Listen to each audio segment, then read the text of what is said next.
Good morning.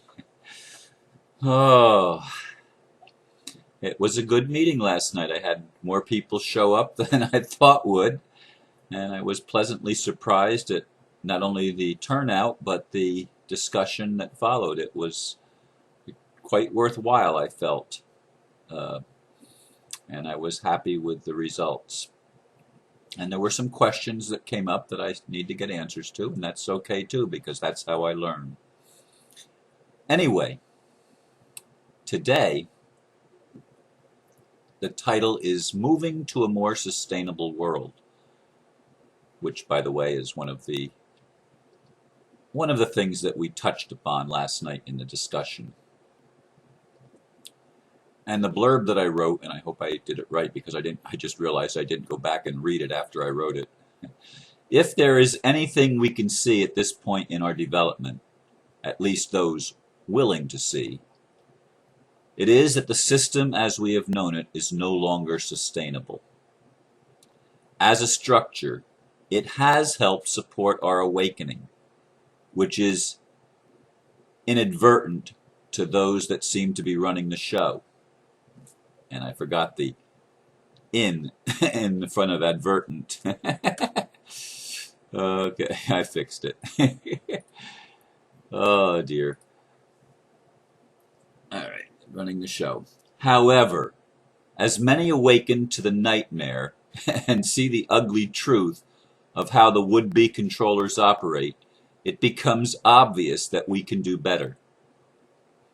Many, many visionaries are waiting in the wings, as it were, for the opportunity to bring more sustainable structures into manifestation. Even these will be temporary at first, though they will provide the bridge from where we are to where we are headed. For those of you that listen to numerous of my videos, you know that bridge building is something that I have touched upon many times. And it was interesting because there were people in the discussion last night that were talking about where we're going. A world that doesn't need government, a world that doesn't need money, a world where we all cooperate with each other, a more idealistic world than the one that we certainly live in at the present time. And then there were others that were there saying, but we need money, we need government. And of course,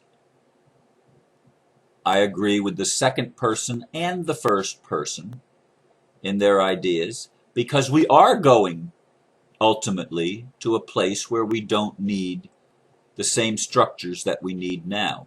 Bear in mind that when you're building a cathedral or any large building, you build temporary structures, scaffolding if you will, that enables you to work on the structure as it is being built. But once the structure is completed, the scaffolding comes down. The same is true of, for example, the shuttle program is officially over,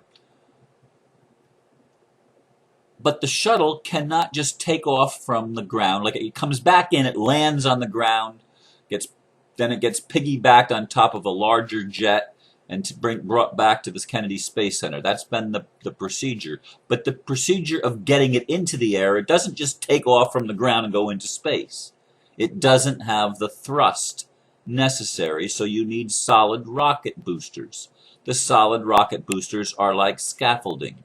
Once they've attained the function of getting the shuttle into orbit, they are jettisoned and fall away, no longer needed. They fall into the sea, where they are retrieved to be used again at another time.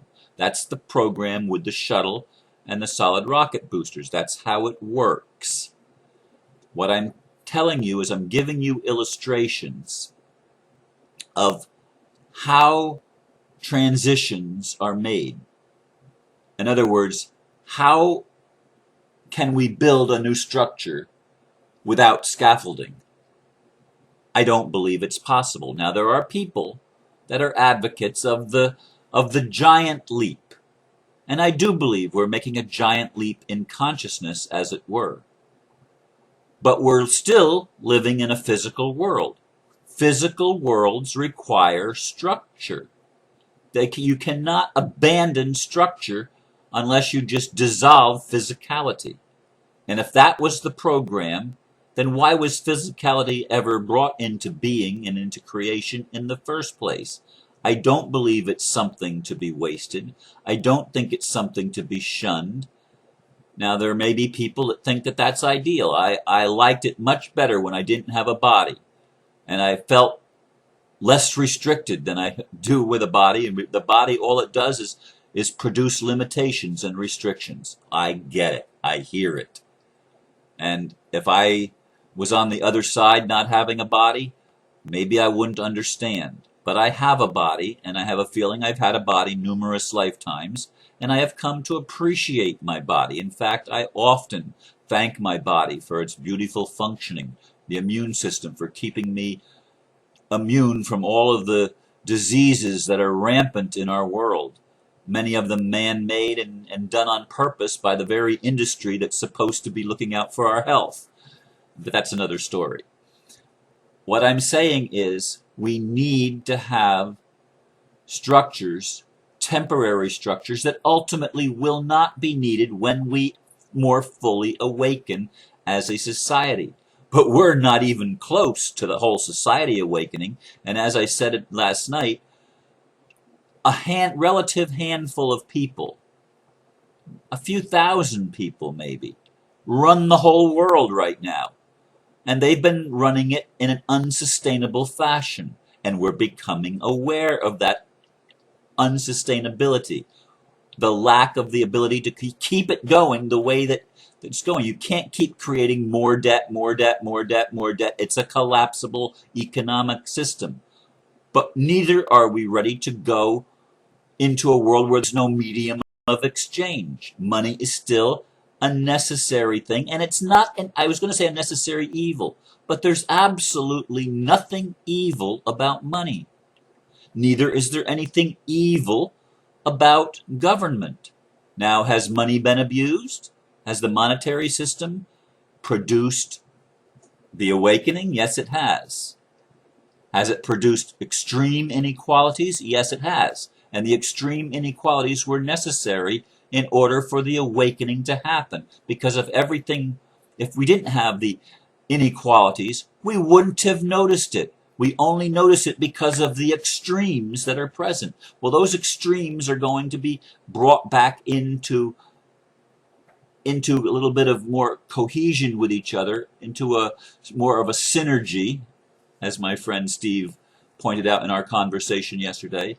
And it's going to work more synergistically, but there's still going to be money, at least for a period of time. In fact, we're going to go from most people having a lack of money to most people having an abundance of money.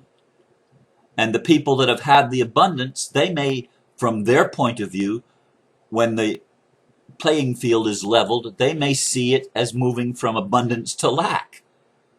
But the playing field is going to be leveled. The mountains are going to be brought low, and the valleys are going to be exalted till the playing field is much more equitable in the distribution of assets around the world. And it has to go that way because the unequal distribution, as I said, is unsustainable. And as far as government goes, well, government has gotten out of control. It has been made bigger and bigger and bigger and bigger, till people that are just doing their jobs are committing crimes against humanity without even realizing it. It's just my job, as Chris Hedges pointed out in his wonderful article that I posted on Facebook yesterday. These things we're becoming aware of where we are in this process. And you can point at all of the bad things that governments do and say, well, we've got to get rid of government. Well, eventually, you're right. We will get rid of government. But in the meantime, we need to look at what governments do. Governments provide structure for people so that we can evolve and grow up. Just like babies need more structure than teenagers do, and then adults do, although that can be a debatable point. In any case, structure in a physical world is part of the game. It's part of what is required.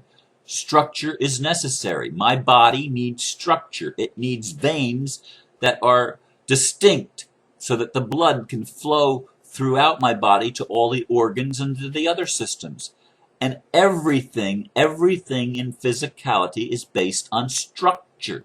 And there's nothing wrong with structure. In fact, it's a blessing. Has it been used destructively? Of course it has. Can it be used in a uplifting, in a positive manner? Of course it can. And it will be. It was interesting. Did I mention this yesterday? I can't remember if I did or not. I know I mentioned it last night, that there are people wanting to create a republic in Africa so that Africa becomes a republic of many nations, of many nation states. But the government that they're wanting to create is a limited government, which is what the Constitution of the United States of America laid down for us over 200 years ago, 250 years ago, going on. Anyway, the government structure has to be changed so that the government becomes responsive not to a select group of people that want to run it as their own game, but an institution, if you will, that is there to benefit the people. And it works for the people. And this is what's happening in our world as we move to a more sustainable world. I'm saying, as I said last night, I'm saying that there are so many of us in the wings with visions of how to do it better. Better energy systems, better medical systems, better education systems, better government systems, better everything systems, better monetary systems. Yes, indeed. Better systems. It's not elimination of everything that didn't work and we think, well, that's got to be thrown out because it's broken. Well, yeah, it's broken because the people that run it have been running it with a different goal in mind. From the spiritual perspective, they've been running it with the goal in mind of awakening everybody. And they've done a really, really good job. And we need to honor them for that, even though they played the dark role. Because without that dark role being played, we would not have awakened. Certainly not as quickly as we have awakened in evolutionary terms. Okay? We're moving into a world that still needs structure, but the structure becomes less rigid, if you will. It becomes more flexible so that we can create with it and mold it and shape it to the specific needs of the people that we're serving, i.e., we, the government. And we are the government. It is people, not rich people, just regular people that need to move into positions of creating these structures and holding them on. And it's not enough, folks, to keep going around and pointing what everybody's doing wrong. We're doing the best we can. People are criticizing Tim Turner and the Republic. I've heard that over and over again. People are criticizing other visionaries because they're still wanting to create a world with money and with government. Like I get criticism for that. We need these things, folks, and we're doing the best we can to bring the vision into a manifestation that's possible, with not some airy-fairy leap into a world that doesn't exist and has never existed in a physical realm. Never existed. We're moving physicality into a higher plane of consciousness, where ultimately we will serve each other. Ultimately, we will live in a world where love is the dominant thing and not fear anymore. We've lived in a world where fear is dominant. That's coming to an end. We're ending that, folks, and we're creating a new world. I want you to be encouraged. I want you to focus your eyes on what we can do and what is good about what we are doing. Find the good in the things. Don't tear down until we're ready to live and to go into orbit by ourselves. We need the solid rocket boosters. We need the scaffolding. We need the temporary structures to help guide us to where we're going, so that we don't have to make some insane leap from here to there. The only way we can get there is by recognizing that we are now here and taking what we have here and using it for a higher purpose, for higher good, for a purpose that creates win-win situations where everybody can prosper and be in health, even as our soul and consciousness prospers. I leave you with these thoughts. Namaste. I appreciate you listening. Thank you very much.